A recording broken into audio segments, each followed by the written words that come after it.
Hey, it's Joe Glines Speedometer, and yesterday Isaias walked me through how to use the git-Bisect. He was having an issue. Our editor, AUTOHOTKEY script maker, had a little bug in it that was annoying, but Irfan had done a lot of different pushes in the git and was having not a hard time tracking down, but there was a lot of things to go and check and try to turn them on and off. So he used this bisect thing, which I don't think he had ever used before, but wanted to try. So he walks through how to use it and shows how much easier it was to be able to verify which ones are working and not working. So enjoy this video. Like it if you learned something. I know I learned a lot. If just that at least there's better ways to do stuff. So have a great day. Cheers. What happens right now, we have a very annoying problem. The current version, the development version of the editor has a little bit of a bug. Whenever I'm typing, the suggestions box is really slow and sometimes it doesn't come up. What I said is I didn't think that was a problem before. So I went ahead and checked out an earlier version. Now I run it and I do the thing and it just shows up right away as soon as I'm typing. So this is beta, whatever it was, 39, right? And I go to development. And when I am on development, let me wait for Dropbox because it's really annoying. And let me stop it. Now, when I run it here, this is the development right now. If I type message box, I don't get anything. And it's really slow. When I'm typing, it's very slow. Now, I know between 0.39 and the current version, there is one change that created this bug.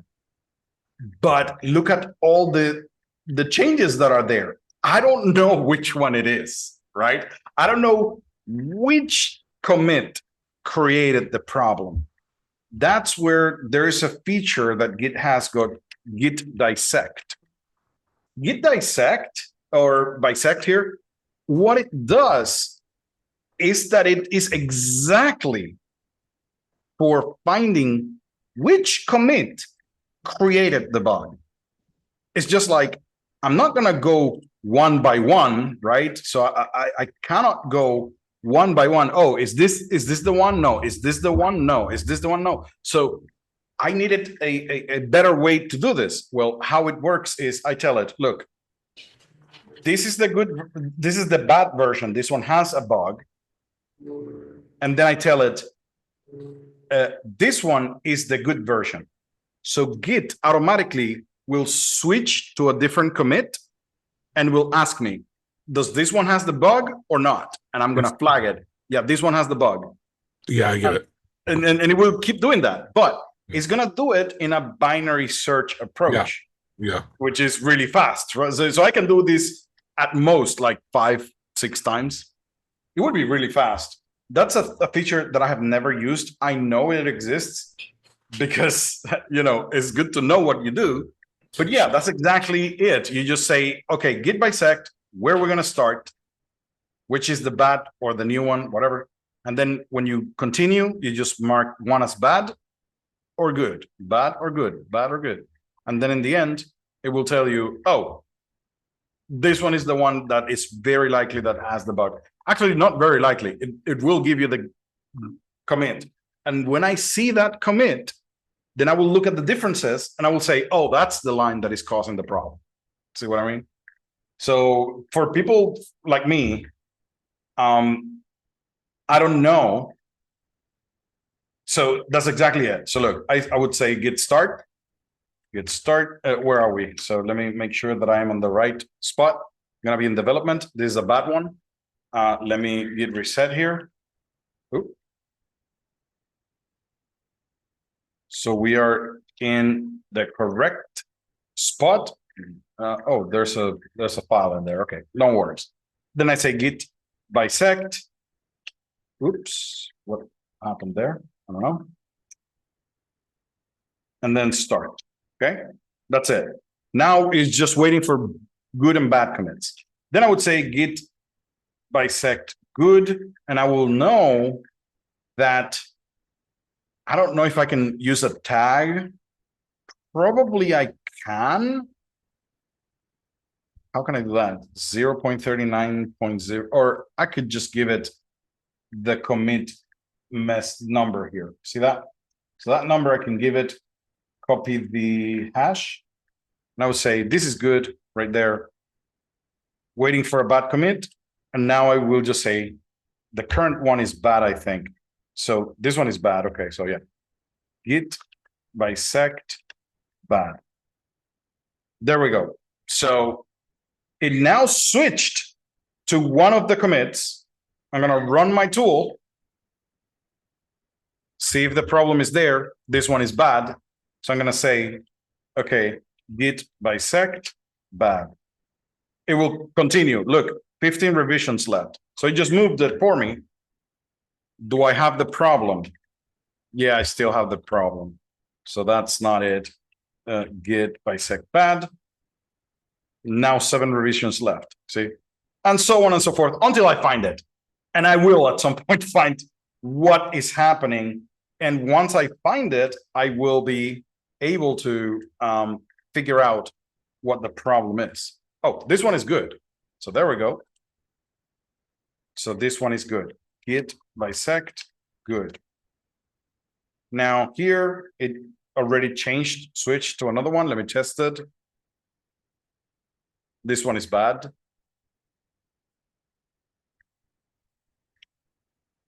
One left. Yeah, this one is bad. That's it. So at some point, it will tell me, yeah, it's something that I need. It probably is a route here. It's probably somewhere here. Let me see. Yeah, this one is good.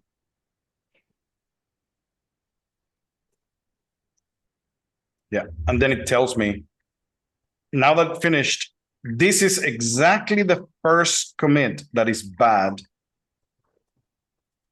And it actually tells me exactly what we did. So at that point, I will just look at that commit. I will find it somewhere. Let me see. Where's that? I don't know where it is. What is that? It ends in AB. Has to be somewhere in here.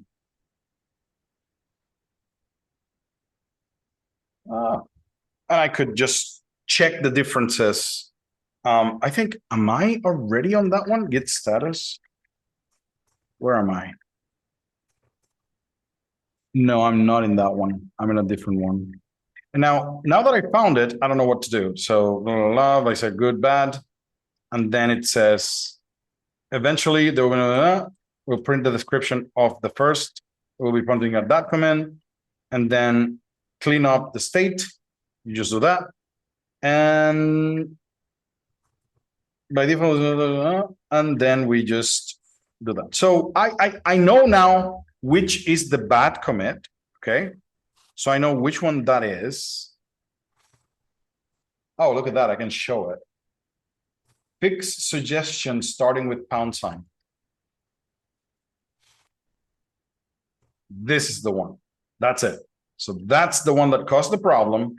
And this is exactly what happened, in which something happened that does the thing. So probably this get text range is doing a lot of work. It might be a function that has a lot of stuff in it, because I don't see anything else that looks. So he added this, and that probably is what is slowing everything down. That's how the git-Bisect works. It's really great. I will just take a look at that. Yeah. Kind of like extract that part or comment it out temporarily, Yeah. and see if that fixes my problem. And if it does, yeah, that we cannot use as a so pound No. get text range, and that's it. I wasn't looking at it's just kind of small font for me, so I wasn't trying to read it. Yeah. But you and I have talked about years ago, we were talking about how, like, let's say you can guess any number between 1 and a million by asking, Yeah. Yes. by having it. Was Git jumping to points and then narrowing in, or was it a linear test this one, test this one? No, test it's not linear. It's a binary search. So if you have 100 things, it will pick a middle point, which is 50. Yeah, okay, that's what I'm give talking you about. one of them on one side. If it is not that one, then it has to be on the other side. Right. So it goes ahead and removes 50 of those. Right. That's what I was guessing it was doing. Right. Yeah. Exactly. So that's a great thing, and it very quickly finds out, here's the part that I don't like. I comment it out. I run the tool, and hopefully, yeah, that's fixed. You see? Right away. So if I enable that line, then now I have even issues loading. And now when I do this, yeah, now it's slow again. So whatever we're doing here, we shouldn't do it.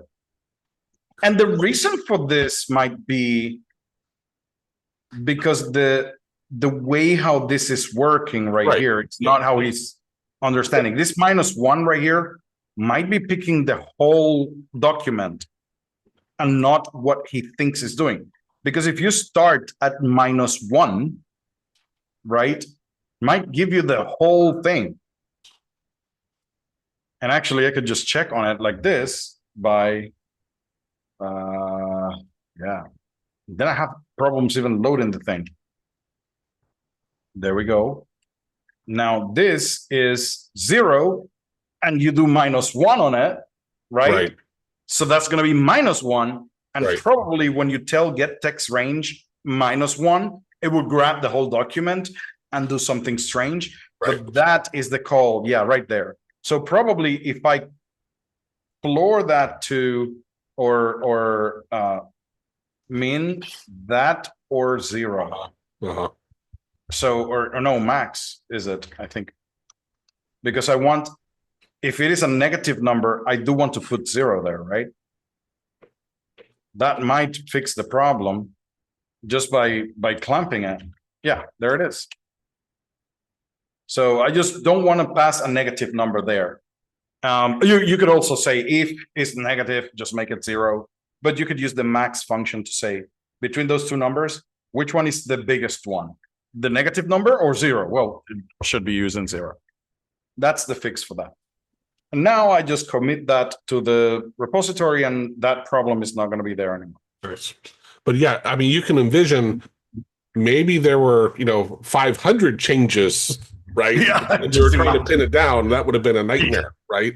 Just imagine. Well, as I just showed you, like from this point on, like from November 14th until the actual beta here that was working, that was a few days ago. And within those few days, he had already made, This is mostly what he's been doing. Right? So yeah. Yeah. So that it would be really hard to go one by one to figure it out, or ask him, because if I ask him, hey, Irfan, what do you think might be the problem? He might not have the experience to say, oh, it's because this function cannot do that. Right. I think that'd be hard to, off the top of your head, point to that, right? Now, exactly. Now, this is a very big project anyways. It has a lot of files. Many of those files has hundreds of lines. I cannot just sit down and read each line and figure it out. But when you use Git like this, I just say, this one is a good commit, this is a bad commit, and Git tells me, oh, this is the first time this problem happens. Then I just look at the difference. And when I look at the difference, I say, yeah, it has to be this line. It has to be this part, at least. It narrows down where I have to look for the bug, And in this case, it's great that he's making commits that are small. Granular, it's not like one commit that has 1,000 lines of changes, right? Right. That would have been a nightmare trying to figure it out. But if he does small commits, that's the good thing about it. Right. If there's a problem, we can narrow it down very quickly and fix it in, less than 10 minutes. All right. Well, Awesome. Oops.